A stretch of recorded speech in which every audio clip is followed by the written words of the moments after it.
it's an alliteration, and everything that will be in that message is coming from the book of Job, starting from chapter 1 through chapter 42. And by mentioning that, it will be a long one. 42 chapters. And I hope we had a lot of coffee outside, Sister Perla. Amen.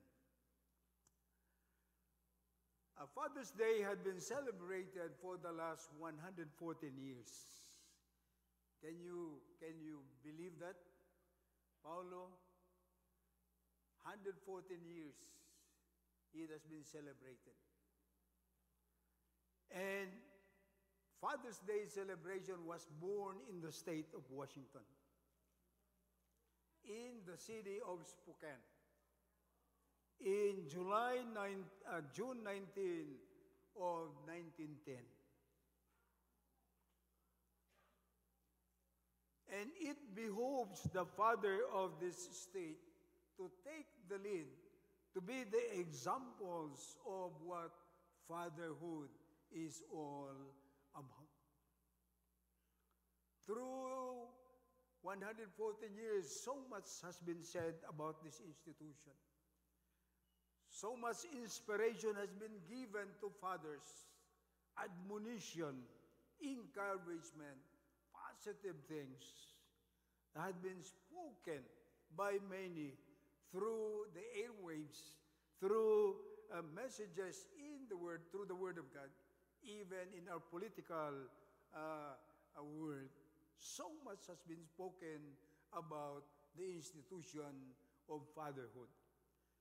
So the question is, has the quality of fatherhood progressed in a positive way through the years, and had it made society a better community? Has it added to the quality of life of people? The last 114 years. As fathers, except Paulo, you are just a potential one.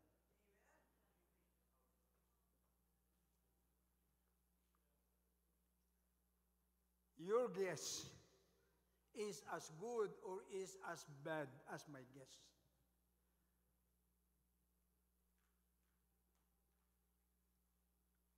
We cannot make any projection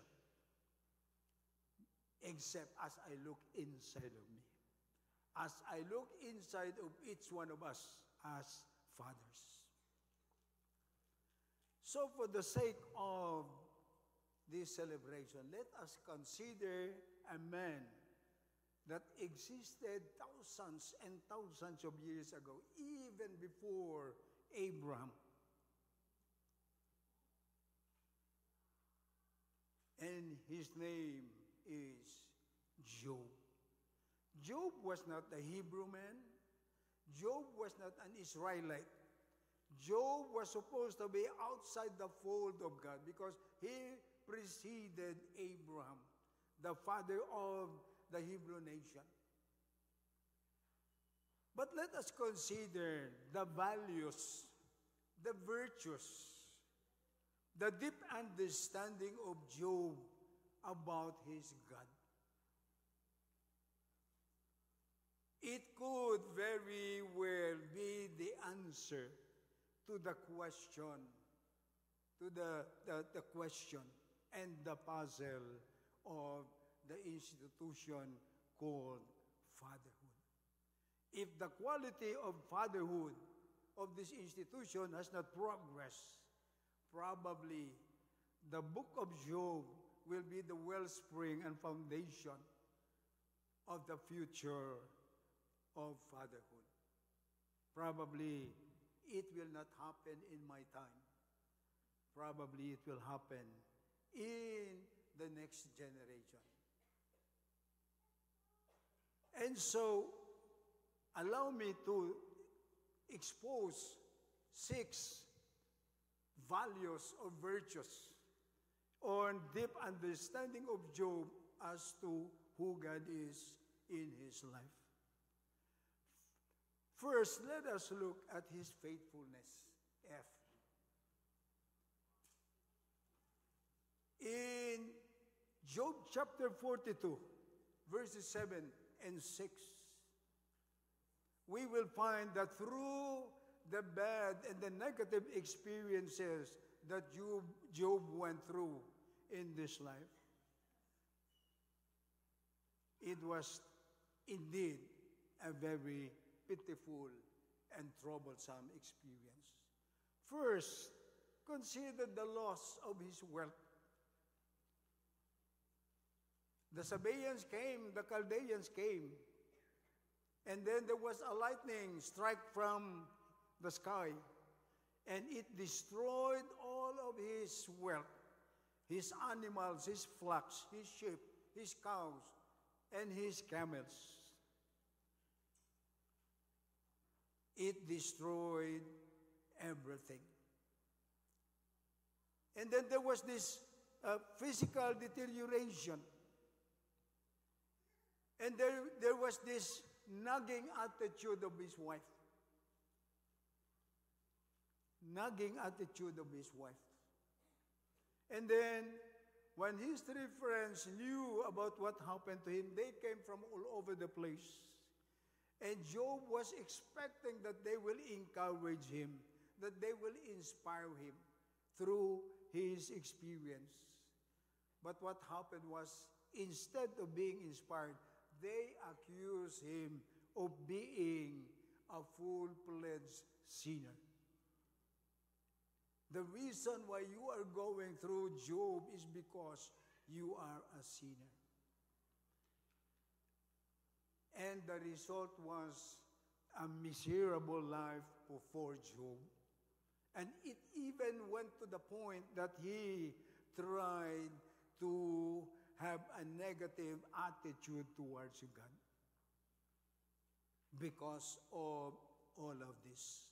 In chapter 10, verse 2, the Bible declares that Job spoke to God as though God was his equal, as though Job was God and he was talking to God, or that as he was a human being talking to another human, dealing with an equal in life. Because Job demanded from God to give him a fair trial. Because he feels that he is not guilty of every accusation that was leveled against him. That he is not guilty of these negative things that took place in his life. Someone made an observation that Job comes close to unjustified indignation at God's sovereign will upon his life. He came close to being guilty of an accusation against God that has no basis at all.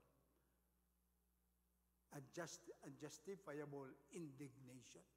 Sometimes when we are angry, we speak anything, and sometimes these things are not true. In verse 7 of chapter 10, Job was telling God, "Lord God, you are wrong in oppressing me." Now he is accusing God of oppressing him because of all these things, negative things that happened to him. Look, God, you are wrong in oppressing me. Yet, as we go to chapter 42, verse 7, the Bible declares that Job repents of his words and accusations that were based in the false belief that God always rewards the righteous in this life. This is what we call today prosperity gospel. That if we are just right with God, if we will feel good with God, we will have riches in this life. The prosperity gospel that's being sown among the believers. And this was the feeling of Job, that for a believer, everything is not a bed of roses. And so he repented against his words of accusation to his God. His faithfulness. Secondly, second point, his attitude towards God. His attitude towards God. In chapter 2, verse 10, the second part, Job said, "Shall we indeed accept good from God and not accept adversity?" So to whom was this information addressed to? Job was talking to his wife.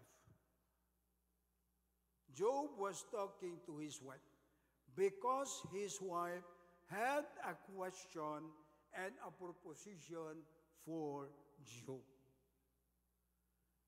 The first question of the wife to Job is, why do you still hold fast to your integrity? Why don't you turn your back from God because of these adversities? The loss of our wealth, the loss of our children, everything. And you even are very sick in body with cancer. So the wife said, "No, quit, Job. Quit. Enough is enough.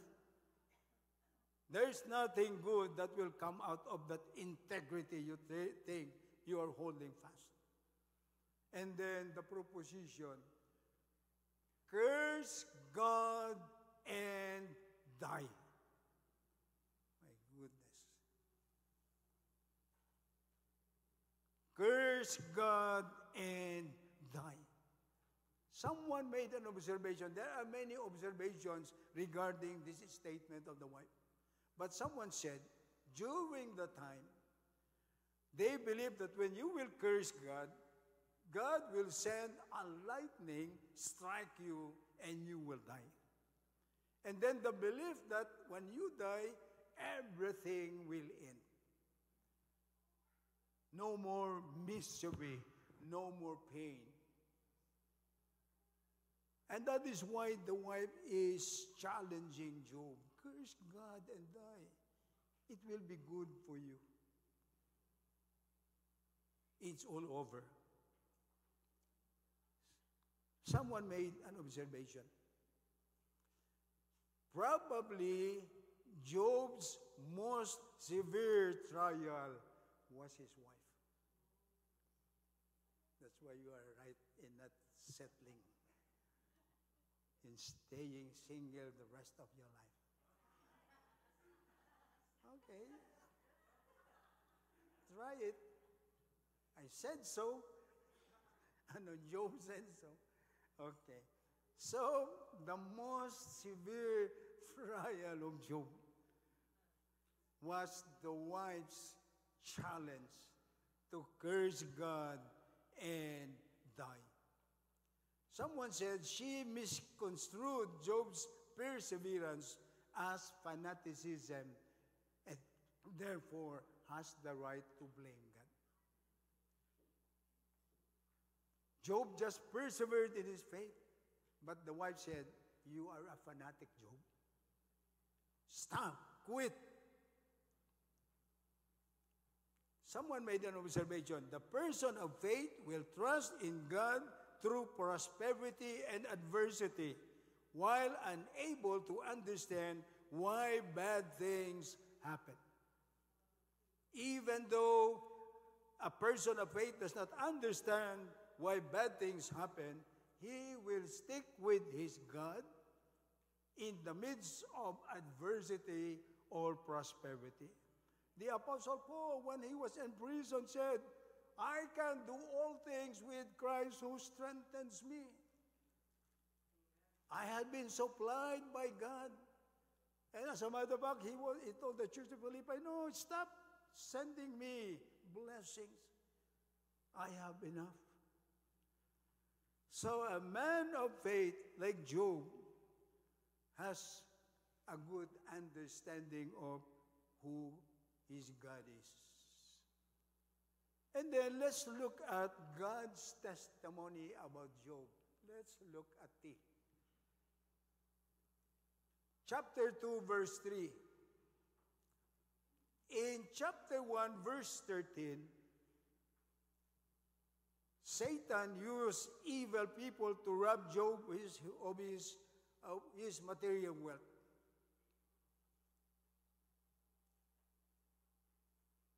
And then, even the children of Job, they perished through a storm. And the Bible declares that Job said nothing against God. He just accepted this, a fact of life, that it happens. He said nothing about it. So in chapter 2, verse 3, God talking to Satan. Have you considered my servant Job, that there is none like him on the earth, a blameless and upright man, one who fears God and shuns evil? Why is God saying this to Satan?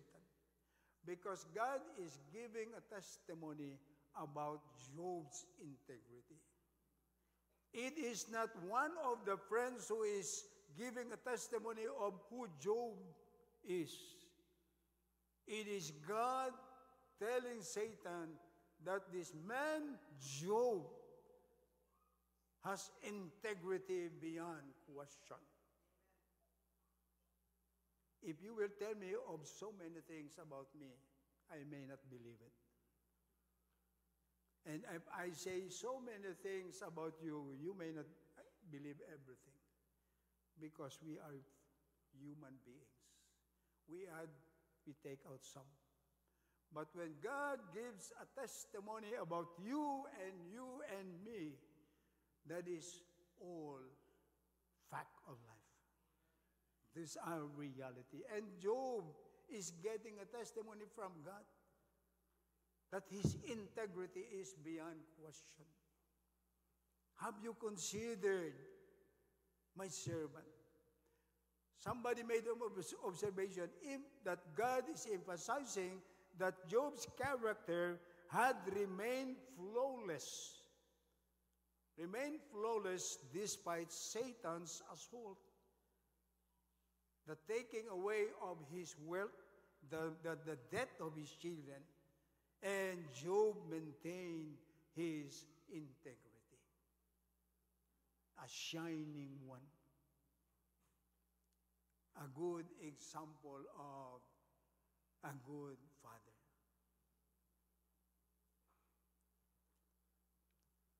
So as a result of this testimony of God, Satan again attacked Job, and Job lost his health. He had things, or skin problems all over his body. But God already gave his testimony about Job. One of these days, brothers and sisters in the Lord, based on the book of Matthew chapter 25, verse 30 and beyond, when we will stand before God, God will give his testimony about you and me. Not probably the one that I'm thinking of myself. Not probably the testimony that we are thinking about ourselves. Because when we will stand before God, everything will be an open book. Everything that I said, everything that I did will be in the book of life, and it will be open, and God will testify either against me or for me. That's why we have to straighten, fathers, everything in our relationship with him today. Flawless despite Satan's assault. And then, number 4, his humility. Chapter 1, verses 20 to 22. After he lost his wealth and children, the Bible declares, in all of this, Job did not sin, nor charge God with wrong.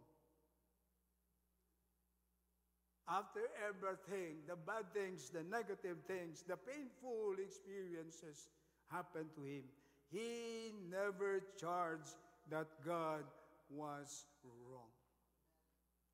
Today, it would be a good way to get out of the church. I have a justifiable reason I have to leave FICF. Job never said anything. So painful, so negative. But God, according to Job, was never wrong. Consider his reaction. In verse 20, the Bible declares that he fell to the ground and worshiped God. Because of this, he fell to the ground and worshiped God. Someone made an observation. The context indicates that Job's fall was not an involuntary reflex of despair, but a deliberate act of humility before God.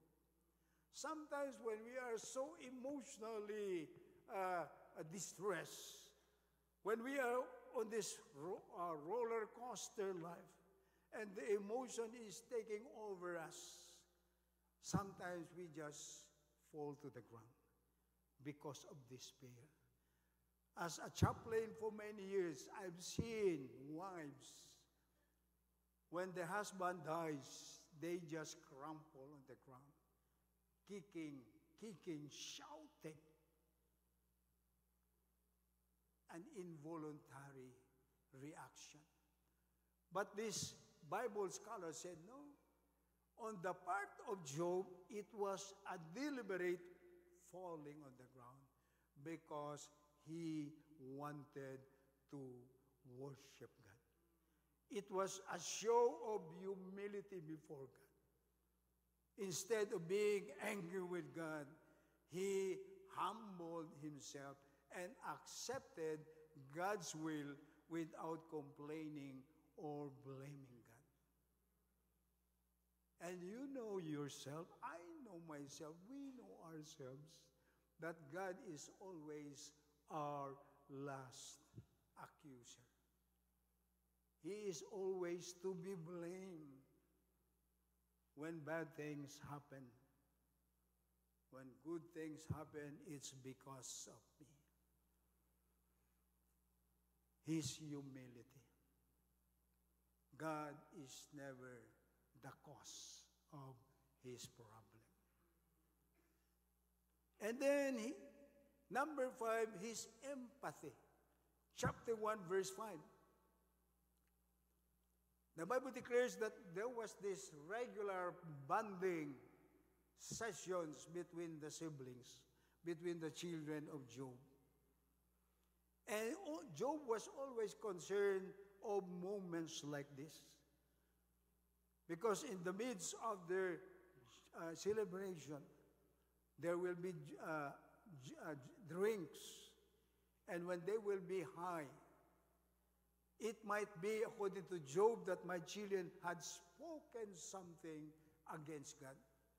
Not a deliberate way, but probably sometimes in a joke mode, you know.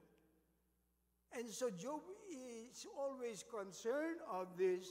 And so the day after, he will offer a burnt offering. It may be that his sons may have sinned. It may be that his sons have sinned and cursed God in their hearts. A father who is always concerned about his children, he always puts himself he always puts his children's life in his own life. Always concerned that they will be in the hands of God, that they will be faithful to God, that they will be true and honest with God. He doesn't want his children to be unlike him. If this is how he thinks of this God, if this is how deep is his understanding of his God, if these are his ways, because these are the ways of God, he wants his children to follow his ways, which are the ways of God. Like the Apostle Paul in 1 Corinthians chapter 11, he told the Corinthian believers, these troubled people, imitate me as I imitate Christ. Job wanted his children to be on the right side of life, and that is the side of God. If he can kick them to go to church, if he can force them to believe what he believes, he will do it because he empathizes with his children. He doesn't want them to just do their own thing. So he will offer burnt offerings. Job undertook to sanctify his children through burnt offerings. He wanted them to be clear of whatever things they have said against God, putting himself in their place. How many fathers today desires this kind of a thing? You are 18, live your life. You are free as a bird. Amen! Ano yan? Hindi ko naunawan yan.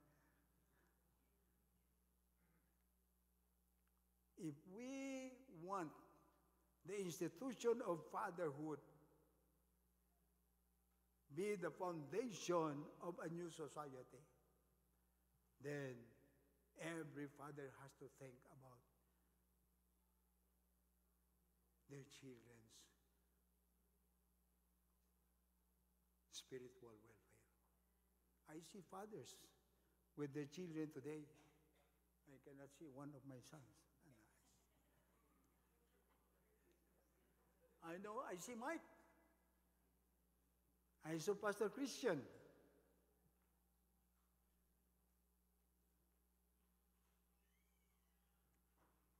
Finally, his responsibility. Nobody told me I'm over beyond time. So I'll go on and go on and on and on. Chapter 19, verse 25. This is what Job said. I know that my Redeemer lives, and at the last he will take his stand on the earth. He was responsible enough to express his confidence in his living God, living Redeemer. That after everything has been said, everything has happened, he knew that at the end of the day, his Redeemer, his God, will be on his side. Through all the challenges, through all the pains, to all the insults, accusations he went through, Job is saying, God is my vindicator. He will vindicate me on that day when I will stand before him. The accusations that were so evil, God will say, Job, these are not true. You are clean. I vindicate you. I'm the judge of life. Many times we are discouraged because people make judgment against us. We leave the church because people make unjust judgments against us. Forget about them. God is the best judge. God is the vindicator of all believers. And Job is saying, he is not only my vindicator, he is the protector of the family rights. Because at the end of the day, God blessed Job he was given a new and a young wife, 13 years old. And the Bible declares she was beautiful. Ano, 13, 33. Hindi, wala. The Bible is silent. And then, they had beautiful children. And the wealth was exponentially blessed. And Job lived another 140 years happy. Because his God was a responsible God. And he showed his own responsibility towards his God. Fathers, your guess is as good or is as bad as my guess. I don't know, and you do not know, if the institution of fatherhood has progressed in a positive way to make society a better society. But let the past be the past. Let's start today, especially the younger generation. Kain naman yan sa iyo. No, we will have food outside. Eternal God and Heavenly Father, thank